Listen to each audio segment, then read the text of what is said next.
Okay. You gotta change your diaper. You're on recording now, sir. The first thing said after we started He recording. still loves me.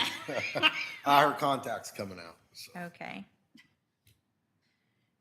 Do you want me to? Yeah, Yeah, because the next thing up is roll call. So, she's here. okay, we can just call her here. Okay. Well, it is 6:01. I call this meeting to order. Start with the flag salute.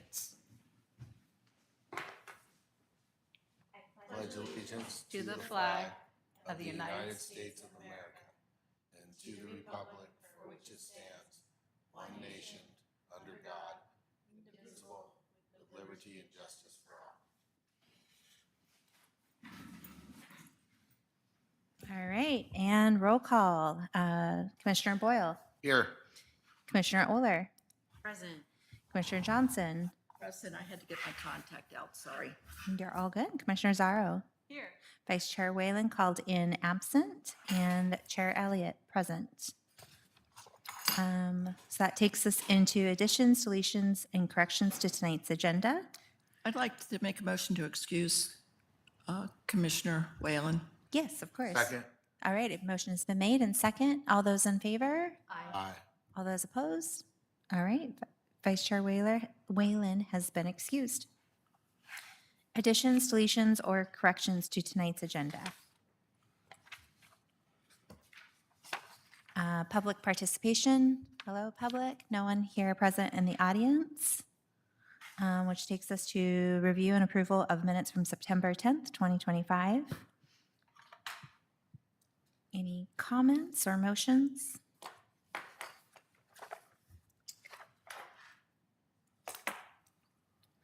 May I Pardon have a, if there's no comments, may I have a motion? I move to approve the minutes from September 10th, 2025. No, is that what we're doing? I'm sorry. Yeah. So we are looking at the minutes from September 10th, 2025. A motion has been made to approve the minutes. Second. All right. Motion has been seconded by Vice Chair Oler. There's any discussion? Going once? Going twice? All right. All those in favor of approving the minutes from September 10th, 2025? Aye. Aye. All those opposed? All right. Motion passes unanimous. That takes us to our public hearing. So I don't know if you want to introduce agenda item 6A, and then we can have our hearing and open and close it since we've got no people. Thank you. Yes, so this is, we talked about this at the last meeting. This is the required periodic update to the critical areas ordinance. So the update includes the chapter 18.06, which is the definition section, and 18.16, which is the critical areas section. Based on the discussion from last month, I did add some of the WAC citations, and I reviewed why I had removed some. It's because a lot of them had changed and weren't in the location they were, so I've tried to update those. I did add a definition for no net loss. I went ahead and just used Pierce County had one because there was no specific state definition, so I used Pierce County's. Verified that the city can require a pre-application meeting, so I took out the change. I had originally proposed changing it to should and left it as has to. And I did change, there was a question about department for some of the approvals, and I changed it to city, which fit better with the rest of this section. I did get some comments back from the Department of Natural Resources. So based on those comments, I amended the mineral resource lands definition, as well as added a table to section 1816 520A, which basically just summarizes the different types of reports that are required in a graph format, so that it would be real easy for someone to see in the chart. They could see what they needed, and then down below we had all of the details of what that meant. So those were the things I added. The comment period is open till October 28th, so if I do receive any more comments from other agencies, I can incorporate that before it goes to council. Okay, great. So it is 6:06. The agenda item is 6A regarding PLN 2025-0007 Critical Areas Ordinance Update. Again, it's 6:06. I call this public hearing open. Again, no one in the audience? All right, it is 6:06. We call this public hearing closed. With that, public hearing is complete. We can refer to Agenda 6A when we're going into Agenda Item 7A, if I remember correctly. Correct. Okay. So we've officially had our public hearing. There was some revisions made by staff. So with Agenda Item 7A, we'll just start with opening up for discussion, comments, questions, if anyone has anything to add. Yes, Commissioner Euler. I have a question about best available science. In the red line I'm looking at, that's page 9 of our packet. Best available science, it says it means the current scientific information used in the process to designate, protect, or restore critical areas derived from a valid scientific process as defined by the WAC. I'm just curious, and maybe this is just something that we're defining and there's no other thing to, this is more of a question. How does that flow? How do we get the best available science, and what triggers, like? Yeah. And I should have probably added that this is a very highly technical and prescriptive section of the code. It's very controlled by what the state wants, both in the RCW and in the WACs. I think it's the term that they use because it's always changing to some extent as they learn new things. The idea being that we may have a map today, but they may discover something a year from now. And so the idea is that you're supposed to figure out what is the most relevant, what's the most current, what's the best available science. So in the different fields, and it's kind of what's used. And so when we have a project, I'll back up a little bit. So when like any big project, if it looks at all like there is wetlands, steep slopes, there's a creek, anything like that, we require the applicant to provide a critical areas report, which is outlined in here what that means. And then depending on which subcategory, so there's like, this is your general information you need in a critical areas report. If there's wetlands, this is what you need to do. If there is steep slopes, this is what you need to do. If there's, it goes through all the different categories. And then, so they have to prepare that by an expert in those fields. And then we have experts in those fields that look at those to see if they agree. And then depending on what they find and what they want to do with the property, there's different, ideally that's where that no net loss comes in, is that that's in the end, that's our ultimate goal, that in the end, we are not losing anything that we have. Sometimes that means they don't touch it at all, which is the number one choice. Sometimes it means, okay, you can basically, maybe it's jagged and we're going to let you straighten it and you're going to increase in the areas that it's not there and to balance the areas we're shrinking it. The biggest mitigation, which you have to go through lots and lots and lots of steps, is what like 167 is doing, where because the new highway is going to go through a bunch of wetlands, they are having to create wetlands where there weren't wetlands before to balance out all the ones that they took out. So the best available science is in the part of the study of what are the most recent maps, what are the most recent studies in these areas. And those are, every time someone does a report, that gives us more information. And then the flip side is the no net loss is sort of what we do at the end. So hopefully that helps. And like I said, most of the changes that are in here have come straight from the state saying, these are the current ones. Please make sure your definitions are current and you have these certain things in it. So As an example of the best available science, would it be on that 167, those logs and stumps they have laying all over, is that best of available science? So I had to ask when they were doing I know what they are. on the port side. They're for I wildlife. was like, why are they leaving all these? But it has to do with the wildlife loves them. Bugs, Yeah. yeah. So I was like, oh, okay. Yeah. Exactly. So, I was joking. Of course. of course. Any other comments or questions? We can kind of start with potentially like the definitions section, if that kind of helps people stay organized or flag anything. I was Yes, looking Commissioner at Boyle.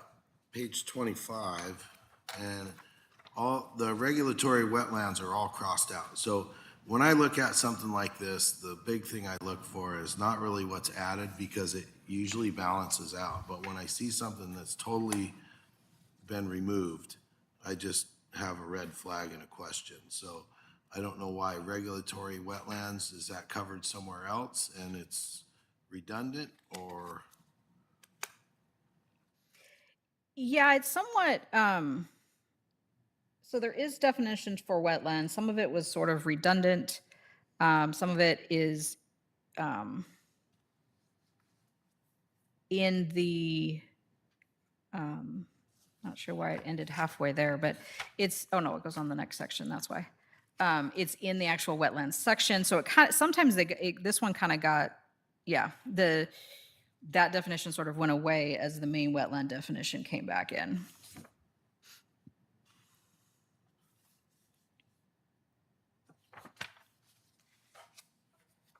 Yeah, I see it. I see what you're talking about now. It's covered in the wetland definition. Yeah, and I think wetland, there used to be, there's less exceptions now. Okay. Any other questions as far as in definitions up through pages 25? Yes. Sure. And this is just informational. I'm not asking for any changes necessarily. I'm just trying to understand page 20, near the top under definitions, reasonable alternative. Is reasonable is such a loaded word, right? Because for one person, reasonable is totally not for another. How do they determine that? I totally agree. Yeah, there's in the code, there's this idea of reasonable use, reasonable alternative. And I normally don't like those types of words, but again, this is sort of the industry standard of how they say it. And so it's based on what, you know, our experts would say, what staff says, what they've done in other places. So you try to put all that in together. Yeah, so like reasonable use does at least say we result in the minimum feasible alternative or impairment. And so basically you have to look at what gives them some usually it has to do with the fact, like if there's a property that is 100% wetlands, what do you let them, you can't say they can't do anything because then it becomes a taking, but it doesn't say you also can let them clear it all out. So you find, okay, what's something, depending on the jurisdiction, some jurisdictions have been, well, you can build a little, you know, park area for yourself. If it's in a residential zone, usually there's rules, and like our code has, like you can put a single family house, but it's limited on size. It has to be, basically it's to be really small. It does give encouragement, like, you know, it kind of gives that encouragement to have variances to minimize. So it's taking in that best available science, it's taking in the experts, trying to come up with, and to some extent, probably the culture of the community of what they're comfortable with. So these are just things that we're going to adopt, and we don't Yeah, so necessarily have any anything impact on that's it. not red is already in the code. So the red's the stuff that we're adding or changing. But yes, it is, We're not going to touch it. I'd rather not. Commissioner Johnson? Also, when you, excuse me, when you think about reasonable alternative and reasonable use, Washington State has its own definition of it as well in their own code in this RCW.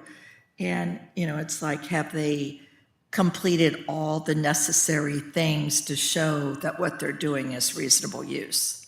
So it, by definition, means they're not looking at what they're allowed to do. They have to prove what that reasonable use is by the code of the state. Am I correct on that? Yeah, so you can't just say, well, I want this, Yeah. so that's reasonable. I tripped over more reasonable alternative, reasonable use for whatever reason Yeah. seemed more reasonable to me than reasonable alternative.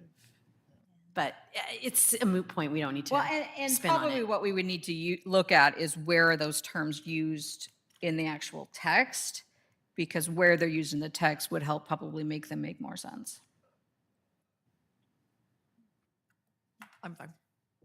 Any other comments or questions as far as definitions? And we can always go back to it. It's just a way for me to kind of stay organized.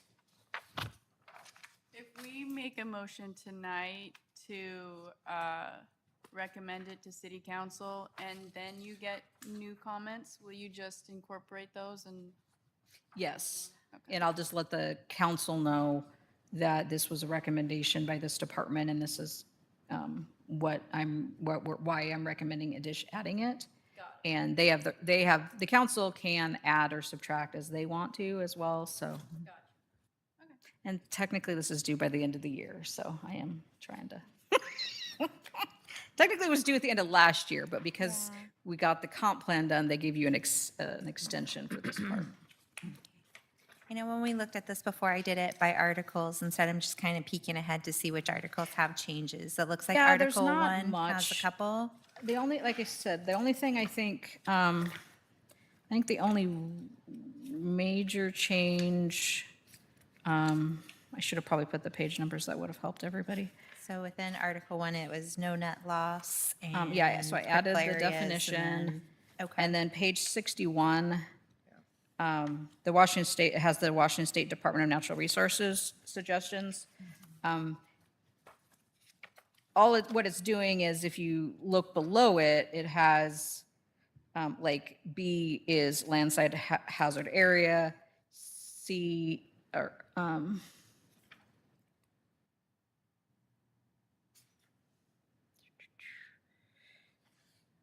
where am I doing this? Let me back up. Terms. Oh, it did some weird things with the pages.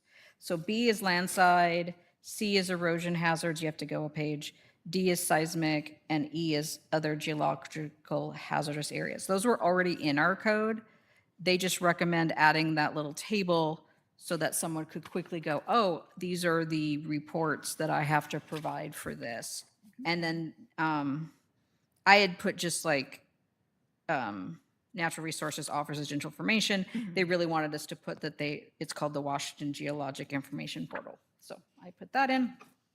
I think that was the only, other than, I think I had suggested changing the should to could, but then I took it back. Anyway, I think everything else, I don't think I changed anything else in that section. Okay. So again, kind of flipping through the articles, was there any questions or comments about the articles in those sections? Going once, going twice. Okay, so we have went through this 2 or 3 times now. We've made revisions, we've had our public hearing. If anyone is comfortable on page 5? 77. Or 77, yes, on page 77, there is a recommended action if we would like to proceed with that. I'll move. Yes. I move to recommend amendments to the city council, the proposed amendments to MMC Chapter 18.06, Chapter 18.16 related to critical areas. Second.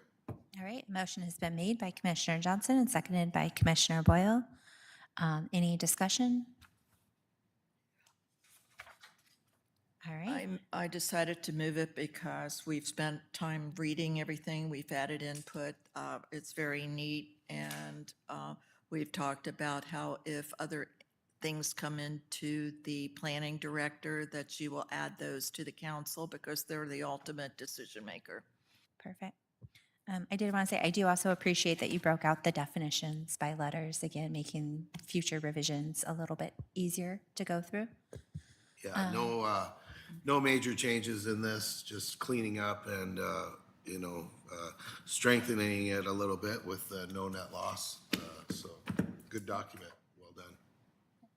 All right, so with that, I'll take it to vote. All those in favor of moving to recommend amendments to the city council, the proposed amendments to MMC Chapter 1806 and Chapter 1816 related to critical areas, all those in favor say aye. Aye. Aye. All those opposed? All right, motion passes unanimous. That takes us. You're like, yay, something had to be done by end of year. All right, that's been great work. All right, so next up is agenda item 7B that came at request of the Planning Commission to start reviewing into this. We'll turn it over to staff again. So just for those who may not have been here at the last meeting, we've had a couple of meetings on the Zion stuff. At this point, I feel like it's going to take some time for staff to sort of take all that information and come up with sort of maybe a central document. We're getting close to the end of the year. We've got some members going off, new members coming on. So I've sort of set that aside for now until, because it'll take me a little while. Feeling like I should at least bring something. We've talked, one of the things that Planning Commission talked about was landscaping, and within that also significant tree codes. At the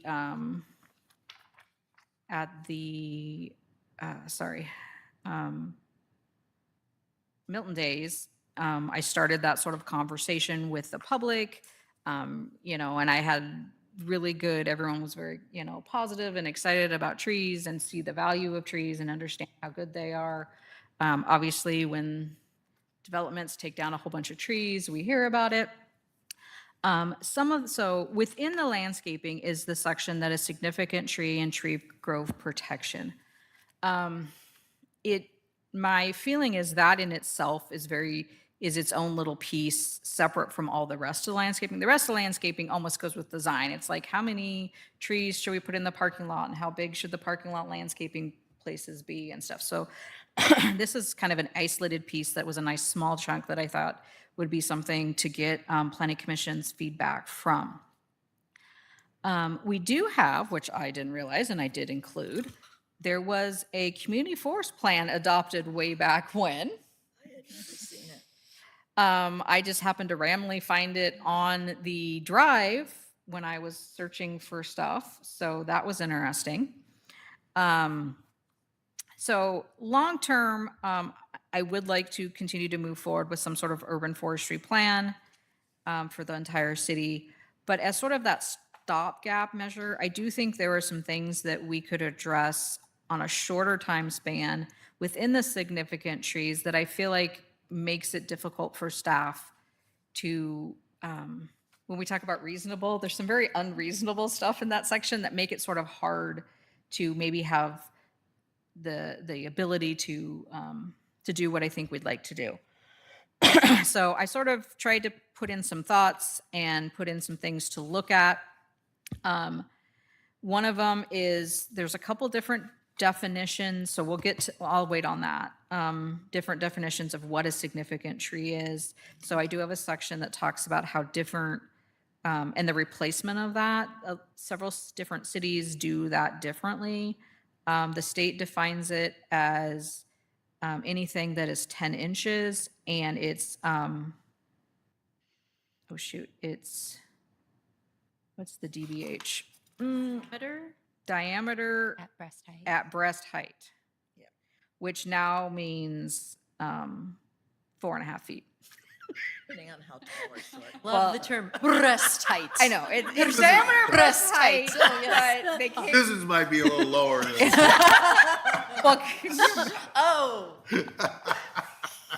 I was so, waiting. I've been- but gotta love them. I've been waiting for that one. Sorry. so again, so there's that, cities, various cities, like we start, with anything that is 6 inches or greater, we for deciduous trees, or 10 feet height for evergreen, we say are significant. Other cities have different ways of categorizing it. Some cities count all the trees, some only if it's over a certain size. So there's that. I've had an arborist. Ours does not specifically say that there's any trees that you don't count. I had a arborist argue with me that cottonwoods shouldn't count. I talked to another arborist who said, of course they count. They're natural trees in the area. So that's something to think about, is if there's, and so I'm starting on page 81. This is my kind of first run through.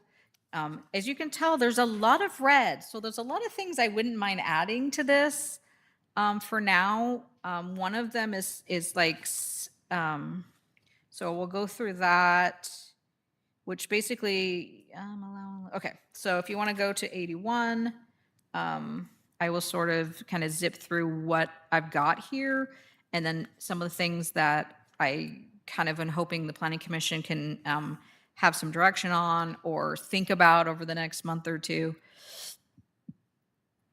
The first part is sort of just correcting the way it was written. Number 2, so this is in our existing code. It says trees on existing single-family and two-family lots are exempt from the significant tree and tree topping provisions of this section.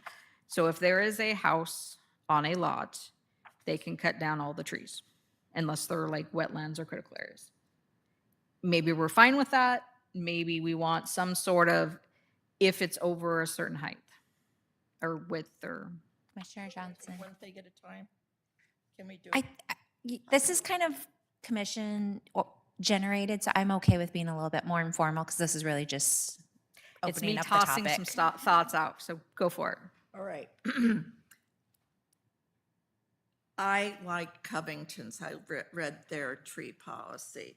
And the significant trees, their significant trees still have to have permits, even on, it seems, private property, because the Municipal Research Group had an article, and part of it had to deal with heat, stormwater runoff, and filtration of pollutants. So it's still important on private property, and I understand property rights. I'm not saying that, but that if they are taken down, they have to, in Covington, be replaced by one or more trees that are either deciduous, coniferous, or another significant tree, and we're not seeing that. And I think that's a responsibility of any citizen, because we need that cover of forestry for reduction of heat in the city and in areas. So when one person takes down all the trees, every home around is impacted. So it's a question, it's difficult because we want property rights, but you live in a city as a community, you have to be fair somehow to all. So that part, I think that we have to say, you have to replace, we can understand, because our significant trees, the roots aren't deep, but you should be able to top, you should be able to trim when you need to. Like, I can trim, if your limbs come over on my side of the property, I have every right to cut those limbs on my side of the property. So it's a fine line, but that's my opinion, that no one should have the right to automatically take down any significant tree without a permit or review from the city. Understanding property rights, but also stormwater. You're on a hill and water runs and you don't have any root base to try to keep the mud and everything running down. How do you do it?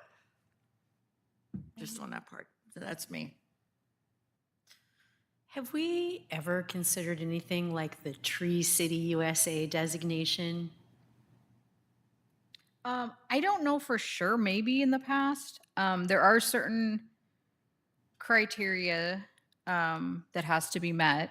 When I was in Fircrest, actually, they became a Tree City, I think the year before I left. Some of it has to do with budgeting a certain amount, celebrating certain things, that kind of stuff. So part of, um, as I go through this, one of the things that I would like, that I think is that take the property up that just got cut down. I mean, you take a property that is that has a ton of trees. And if you look at our replacement, you're like, okay, you took down 30 trees and now you have to replace 140. They're not going to be able to do that. The whole point of taking down the trees is you're trying to build something. And so there's not one of the things I would like to do is allow, and I've talked to the attorney and he said through our deviation, we might be able to kind of unofficially do that. But I would like to make it an option that they can pay an in lieu of, which, and so basically when we get to the council part is have them create a tree fund. So which would, if they are interested, that could basically fund the money that we need to be something like that. So the idea is create a tree fund that if somebody is going to cut a whole bunch of trees, yes, they have to, we have to go through and say, okay, where you're not doing a building, you have to put as many trees as is, which is, best practice for the arborist to say, yes, our thing says they have to be 30 feet apart and they have to be this size and everything. But my guess is, they're going to be able to, maybe they put back 30 trees, but they were supposed to put back 80. Yeah. So then maybe we have an in lieu of, like, fine, because we do that for certain frontages, certain other things. And then that difference of that, and again, would have to figure out how that is calculated, would go into a tree fund that either the city could use, well, we need trees, or different events throughout the year. If, let's say, people want trees that don't have trees, Tacoma gives vouchers. I think it's Tacoma, and I think Pierce County maybe too. I know that they give vouchers for people to go to the nursery and get a tree and plant a tree. So that's kind of what I'd like to have as an option. I love that. How do they determine a tree calculator?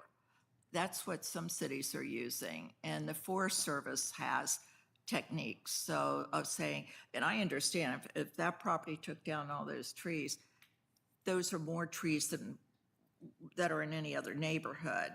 And so to have 100 more trees there, that's too much for the trees they took down because of the need of the state saying you have to have a multi-family zone. And so maybe there's a way that you're looking at the type of zoning for the property, but I like the fund idea. I think that is an important element of having everybody want to buy into keeping the city, we're the mill town, and bringing the green back, and especially in new developments, undeveloped land. So if we hold that thought, that's one of the big questions that I have some different examples that to help us start thinking of how we are currently calculating a replacement and what some of the other jurisdictions are doing, and seeing if we're more comfortable with one or the other. I'm also happy to, if we feel like, we do have a biologist that's on contract if we wanted any discussions. We don't have an arborist at the moment, but so tied. A good one. Sorry. What? Is I know a good arborist that does a lot of school districts and Oh, okay. municipalities. So if we Yeah. decide, yeah. Again, one thing that I'd like to make clear that isn't in here is that trees are prohibited from being removed from undeveloped property. So we've had properties where they just want to take all the trees down, or they start to, and I was like, well, what's your development? Well, I don't have a development. And so we've been able to sort of force them to not, I mean, we've been able to, in most cases, stop them, but I would like it to be clearly in here that you can't just clear cut a piece of property. It does say if a property owner wishes to remove hazardous or dead trees, they shall provide, not proved, provide a tree survey as part of the clearing, grading, and fill permit. So it gives us the process for that. Question on that, if I may. I understand the trees, but what about ground coverage? Because the homeless situation that's everywhere in our state, that a person has, we have one in a nearby area, and it's overgrown, has trees, but it has the small. Blackberries and. The blackberries and everything. You're not talking about that. You're talking about the clear cutting of really, we're talking trees. Yeah, so if it's not a wetland or some sort of protected area, Right. you can clear, basically the idea is you can clear ground cover. Okay.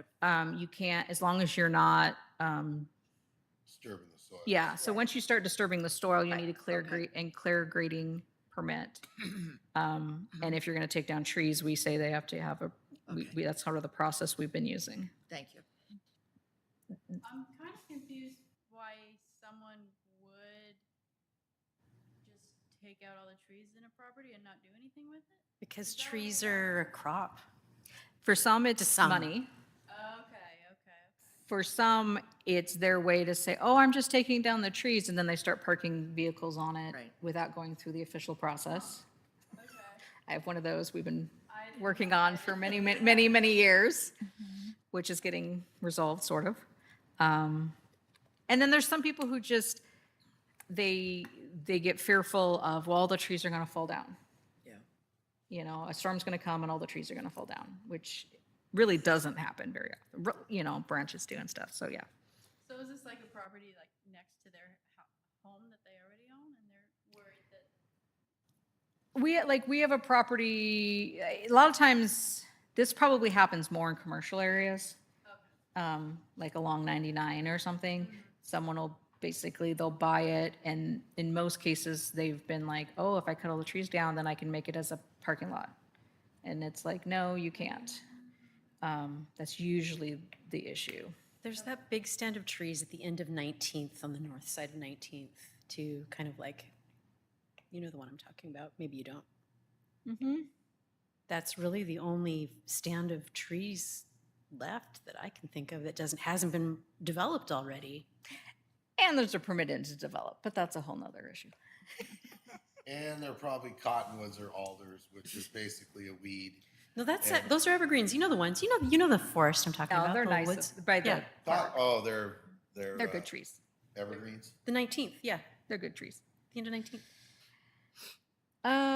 So then tied to that is, do we say anything about, so we have undeveloped is, again, there's a balance here because it's easy to enforce the significant trees when someone comes in and says, I'm going to build something. It's harder if it is private property and there's already a house on it and they're taking trees in the backyard. It becomes an enforcement issue. It also becomes, my other thought is there's properties that are sort of underdeveloped, like you've got this tiny little house, but you've got 4 acres. Does that give them the right to clear cut all of it because there's a house on that? But then again, the enforcement issue goes there. So that's another thing to consider is, do we want to look at underdeveloped as well as undeveloped? But if we're doing 1 and 2 family houses, then that sort of covers it as well. Or, you know, we could deal with some of that. If we're saying everybody who takes down a significant tree by this definition has to have a permit, then that isn't as big of a deal. And like I said, more and more cities, I think, do have tree permits because I do get calls.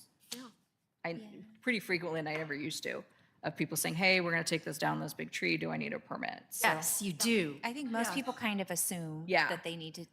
so I think the enforcement issue will get easier. And again, I don't think it's every tree, but I think there's a mark that we may really, and there's also a term out there, which I don't know if we have at some point. Some communities have heritage trees, like really significant community Yes, trees. like the one that was down in Puyallup, that huge chestnut tree. Yeah. So I don't know if there's anything here that we would fall in that, or if we use that term for really, really large trees. I don't know. Things to think about. So looking at, so then starting with, I have no idea, subsection 4. One of the cities said that any significant tree within the 15 foot of the perimeter shall be preserved. I don't know if that's stretching it too much. Think something to consider. We require, depending on where it is, there is a buffer that we require, landscape buffer of anywhere from, I think, 8 to 10 feet. So I don't know. That's one to think about. They're supposed to, like I said, any significant tree that's located in proposed landscaping areas are supposed to be kept under our current code. I probably need to do a better job of making sure that happens. But again, that's something to think about. I kind of, the idea of the 15-foot perimeter jumped out at me, so I tossed that in there. So then number 5 is basically, we sort of say they have to have a tree survey, but and it does say currently that it has to be, we sort of need something from a licensed arborist. But this just outlines, yes, you have to do if you're going to be cutting trees, you have to have a tree survey. This is what we want. This is what it has to assess, so that as staff, we can really look at and make sure that what they're doing makes sense. And then on page 82, again, we're going to look at quite a bit is what I've got some other things is the number 6 is what makes sense for replacement. So like right now, if for every 6 to 9 inch DBH deciduous trees, you have to replace them with 3. So for every 1 tree, you've got to replace them with 3. Once you go to 9 to 12, you're replacing them with 5. If it's over 12 inches, you're replacing with 7. That is a lot of trees that in most cases is really difficult to do. So is there, and like I said, there's some other cities have come up with some different options, so we can look through that. So I'll finish my section and then we can kind of like maybe do what I've done here and then jump into the tree replacement examples. I do want some language that says that arborvitae, junipers, similar hedge trees are not actual like replacement trees. Yeah, That's not what we're going for. yeah. And then 7 is what I'm hoping is this idea of if the replacement requirements would exceed best landscaping practices for the development may request to pay an in lieu of fee for the remaining trees through the landscaping deviation process. We already have a deviation process that has certain criteria. So the idea is, and I've had the one that's up there said, hey, there's no way we're gonna be able to do this. Is there a way to do an in lieu of? And so that's why I was checking. And the attorney said, yeah, the deviation process, you could do that. So it'd be nice to put it in writing that, yes, we're allowing that. And then hopefully council, if they support that, would create a fund and it would all go through there. So any questions so far or thoughts of just the general outside of the replacement options? Yes, Commissioner Johnson? I'm sorry, I had forgot to bring copies. I was running late, and I'll send this via email to Angelique to pass on to y'all. I did go on to MRSC and looked at some of the stuff and after the packet, and I like that we're doing this now and the work you've done and what you've provided, and finding the 2003 I found really interesting. I think the question I'm having, and I can't recall, when we define an arborist or some of the researchers, do we say you have to be licensed in Washington State? I just want to verify that. And also,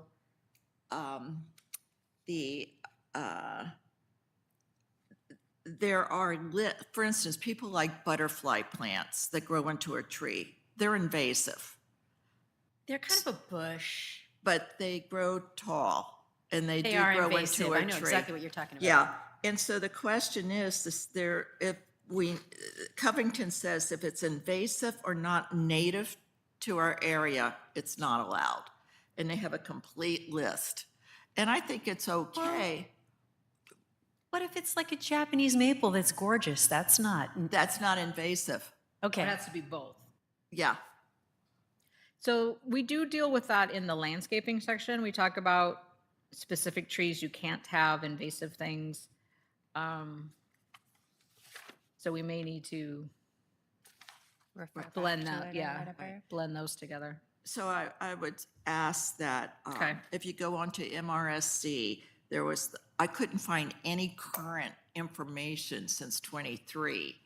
And there was an article in March of '23 about the livable cities, and then they used sort of Covington as one of the examples, but also on the page, they also give other municipal codes as they're written now, and I like the ones you gave, but some of the cities are bigger than, and that's why I went to Covington to look at sort of, and to see really, we don't face right now the dilemma that big cities have where all trees are all gone. We're trying to, like when we fixed Milton Way, it's beautiful with the trees, and so how do we save the median strips, sidewalks along that line? So I just think this is a great start.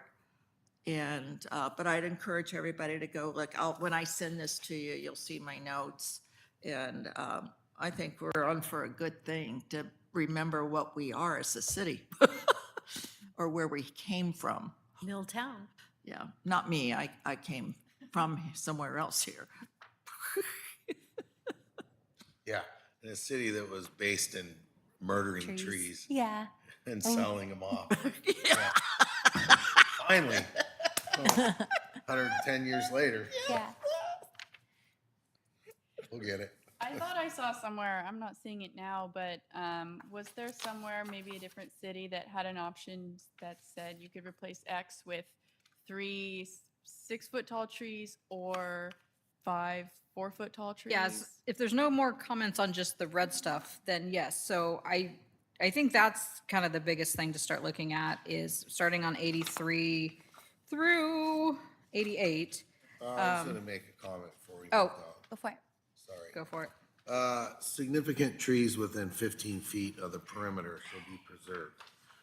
Now we're finding that trees are getting older. Yeah. And talk about being invasive, getting into the utilities and things like that with the root structure.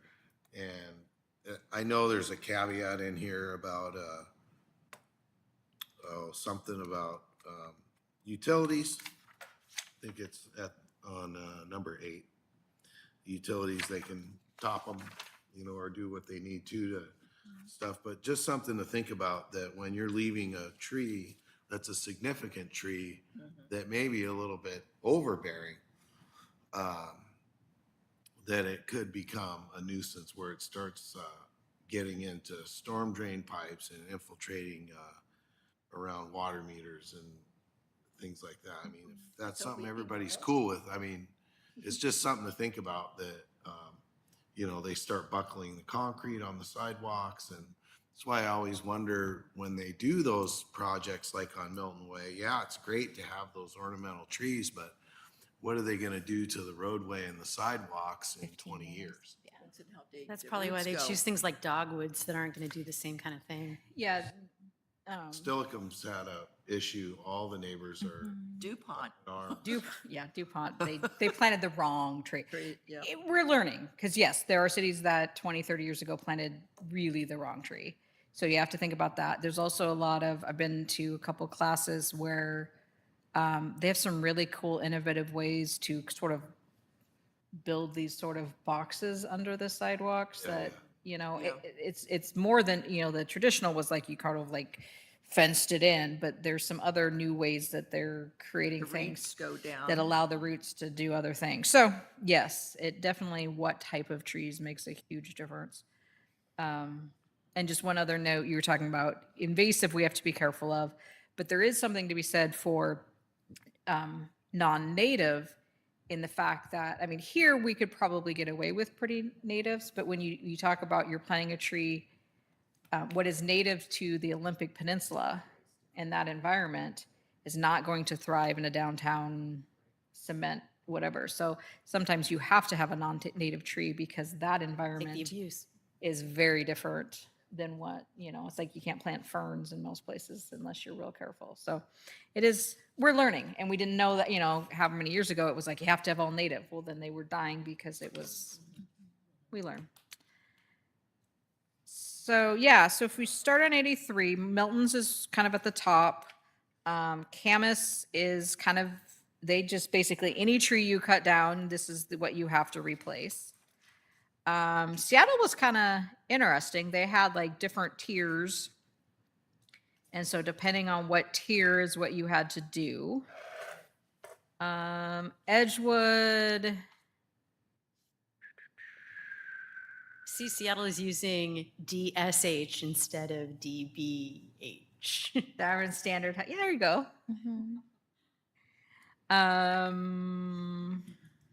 Let's see. Bonnie Lake has credits. You get certain tree credits. And let's see, Des Moines.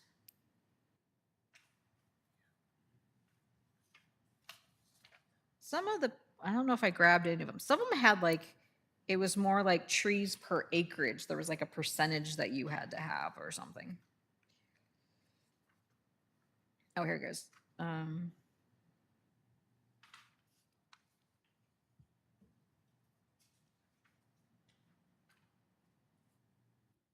So, yeah, so it looks like Des Moines was more like you only have to keep certain trees and there maybe was no, but then you would have to replace somewhere else. So,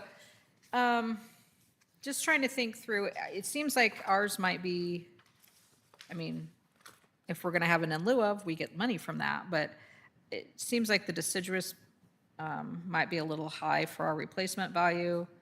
And again, could there be something where you say, like you were saying, and maybe it's in here somewhere that, maybe you only have to, you don't have to do 3 trees if you do 1 tree that's of bigger Yeah, I like that. size. Yeah. That will actually survive better. Because sometimes when they're 2-inch really small trees, they don't have the best, people just, whoever they hire to do landscaping just chops at them and mows at them, and they never really grow. So that's an Yeah, you option kind of see too. that going through Fife, that they replaced a bunch of the trees, but then they got struck by cars because they just can't withstand I everything. like how simple and straightforward our table is compared to units and points and Yeah. tiers and all this other stuff. Credits. and- I think that's all a bit much. If we can keep it as close to straightforward as we have it, with still adding a couple options and in lieu of. Yeah. I strongly support the in lieu of. Mhm.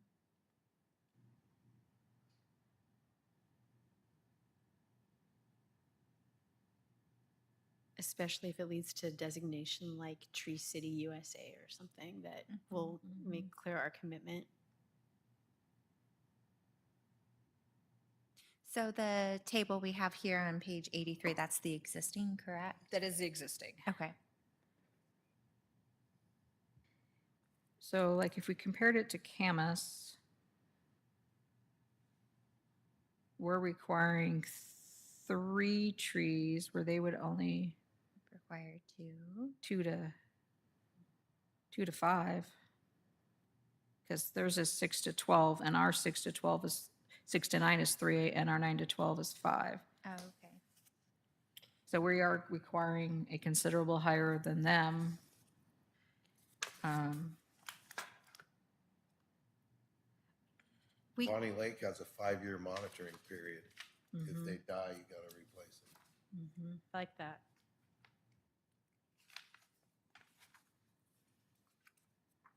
Is that vote for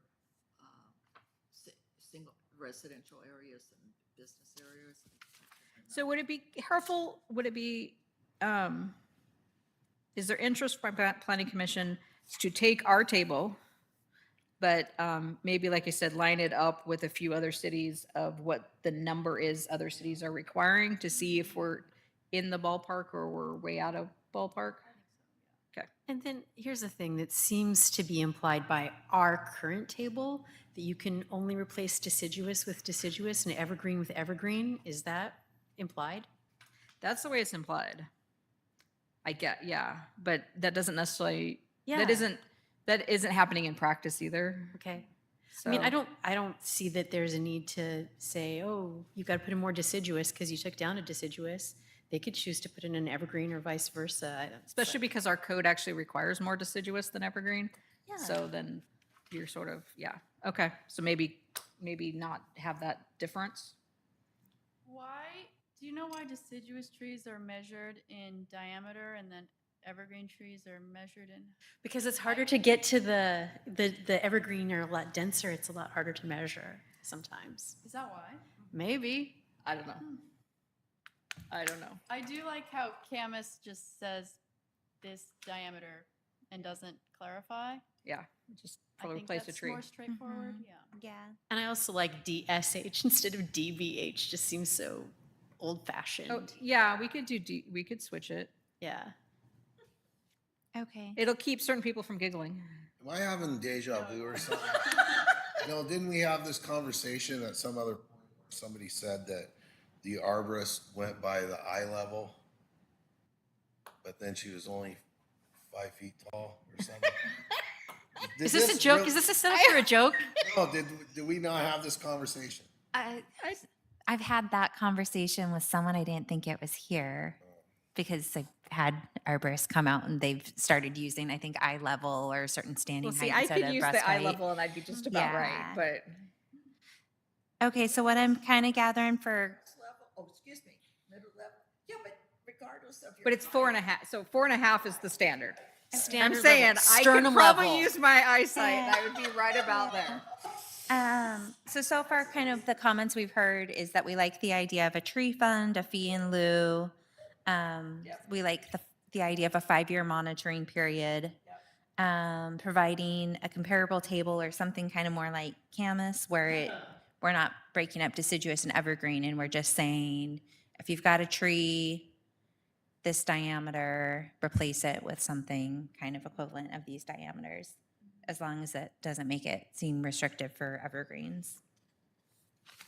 Anything else that we're finding that we like or don't like? I have another thing, and it's just a minor, like, copy editing thing. Anytime that we're mentioning arborist or forester or landscape developer, like, to just standardize that.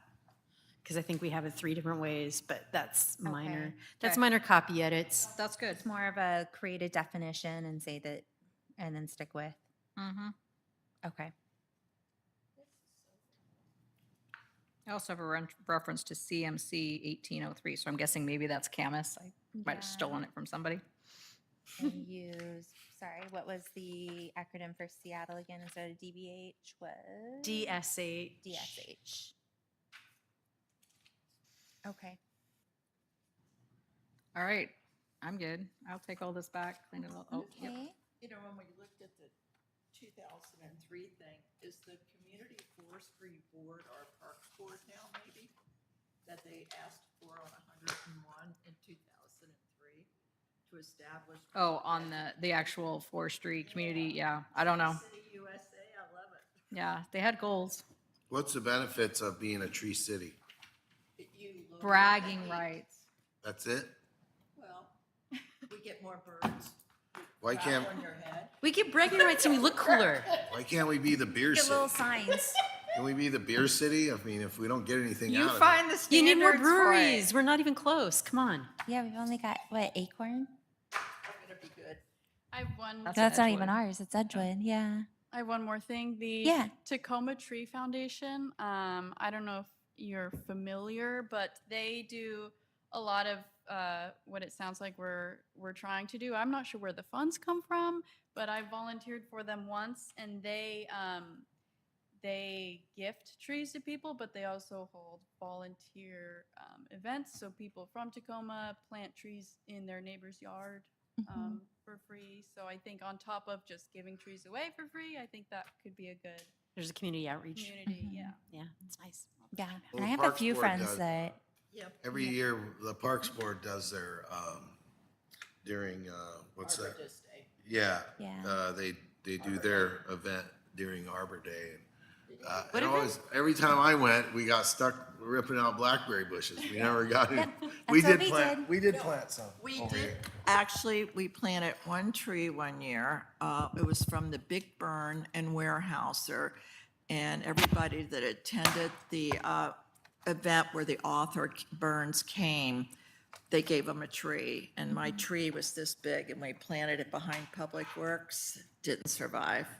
That was it right off the trail? Yeah, Yeah. yeah, it was a pretty tree. It just didn't survive. Yeah.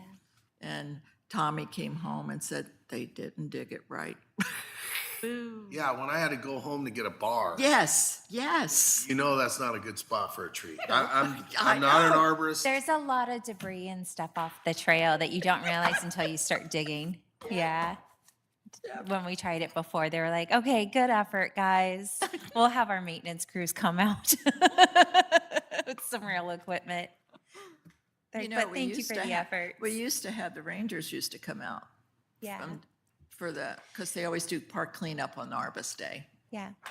All right. This is great. I think everything we're talking about is great. Yeah. Excited about this. Yeah, and then as far as goals and existing tree canopy, I think it'd be nice to add something as far as just like the health benefits or something like that, as far as, yeah, just so everyone's aware, there's been on the school district side, a lot of studies and stuff as far as tree canopy and how it helps health of students. They're setting their biometrics or whatever and healthier, happier kids. So it's always good to see. Better I test think scores. also that as we're saving trees and protecting trees, that also we need a strong hazardous tree definitions in our code, because we don't want to be liable for somebody saying, well, this tree, I'm telling you, this thing needs to go, and The city and wouldn't then let me. they know, Yeah. yeah, the city said, so I think having the arborist on board and stuff, and The the arborist hazardous, takes care of that. a hazardous tree element in there, and dead trees. Because my place, I bought it, and within 6 months, I had 3 cottonwoods taken down immediately. And I only got evergreens now, but Yeah. they're good. They're good. But yeah, when you've got a tree like an alder or a cottonwood that is so brittle that, any windstorm, and if that thing's too close to your house, it's coming through. So I had to take mine down and grind the stumps, but Your cottonwood didn't get the snow anymore, huh? it took forever. It'll come from the It- neighbors, don't worry. And you know what? Those things love it. Like as soon as I took the tree down, that next spring, all the cottonwood were popping up in my Yep. grass. It just, the roots come alive because the roots Yeah. go forever. And it was just popping up everywhere, and Good times. it wanted to live. It wanted to One way or the continue. other. All right. Anything else as far as trees go? Yeah, I agree with the preserve the overall canopy. It's less about let's save like a tree that might be rotting or that kind of thing. It's an overall vision for how Milton should be managed. That's how I look at it. And I love having a fund. I think that is fantastic. So I will not keep reiterating that, but I'm good. All right, great. So I think that takes care of our standard agenda. So that takes us to staff reports. My only thing that I have listed is we do have the trunk or treat event coming up October 30th. If there's anyone on the planning commission who would like to have a spot to sort of decorate and hand out candy, we provide the candy, I think. We could do that. Just let us know. I know a lot of you guys have actual day jobs, but hey. We will have one for the planning and building department. Other than that, I'm good. Commissioner reports. We'll start with, she's pointing at you, I guess. All right. Commissioner Owen. I've just been observing this delightful small safety cone, miniature sized, and I'm like how it shows that we're committed to safety inside. That's my report. Commissioner Zarro, I've got nothing. Commissioner Boyle, I was just gonna ask Commissioner Johnson about the suicide walk, if you could talk about that during your, Sadly, it was on a Saturday, which I had done before, and people did not appear. And so it's passed. it is passed. Okay. Sorry. No, thank you. No, I No, just thought no. you could talk about it. If No, I mean, no, when I I meant get to if, my turn, no, when I get to no, my I turn. meant, let us know when it was, but if Right. it's already passed. Yep, they'll- yep. No, I also attended the vigil in the park, and it was really nice, and nobody caused any problems. It was very peaceful, and it was very nice. So that was a nice little get-together. That's all. Thank you. Thank you for the mention about the walk. But I did receive a lot of stuff. People did write and say why, because it was on a Saturday, which was beautiful. But it was very interesting sitting there and I call it bloviating, and thinking about how, we think about how bad it is today and what tomorrow will be like. But then if you think about it, you'll have a tomorrow. That's the goal, is to always have a tomorrow. And we've had a lot of suicides in the military area lately, heavy.